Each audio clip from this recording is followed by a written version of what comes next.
السلام علیکم سامعین، 23 شعبان المعظم اور 12 جنوری ہے۔ خبر کا عنوان ہے بنگلہ دیش میں چناؤ کے دوران بم دھماکے، تشدد، 1 کی موت اور کئی زخمی۔ خبر سنی تفصیل سے۔ بنگلہ دیش میں عام چناؤ آج جاری ہیں، ووٹنگ ہو رہی ہے۔ اس بیچ وہاں تشدد کی جھگڑوں کی خبریں آ رہی ہیں۔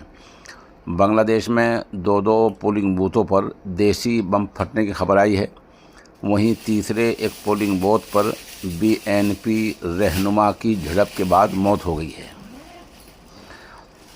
ڈیلی اسٹار اخبار کی رپورٹ کے مطابق بنگلہ دیش کے گوپال گنج میں ایک بوتھ کیندر پر دیسی بم دھماکہ ہوا۔ وہیں ڈھاکہ ٹریبیون کی رپورٹ کے مطابق منشی گنج میں بھی ایک دیسی بم دھماکہ ہوا ہے۔ اتنا ہی نہیں، کھلنا صدر کے عالیہ مدرسہ پولنگ بوتھ پر فریقین کے 2 گروپوں کے درمیان جھگڑا ہوا، ہاتھا پائی ہوئی ہے، اور اس ہاتھا پائی کے بعد محب الزماں کوچی نام کے ایک BNP لیڈر کی موت ہو گئی ہے۔ مقامی BNP رہنماؤں نے الزام لگایا ہے کہ دھکا مکی دیے جانے کے بعد وہ بیمار پڑ گئے۔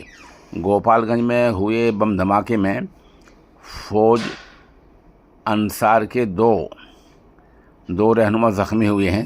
بتا دیں، یہ جو فوج انصار وہاں یہ نیم فوجی دستہ ہوتا ہے۔ بہرحال اس طرح کے حالات ہیں۔ آپ ہمارے ساتھ بنے رہیں۔ ابھی خبر اتنی ہے، شام تک جیسے حالات ہوں گے انشاءاللہ ہم دیر رات اس کے بارے میں بھی ایک اگلا بلیٹن جاری کریں گے۔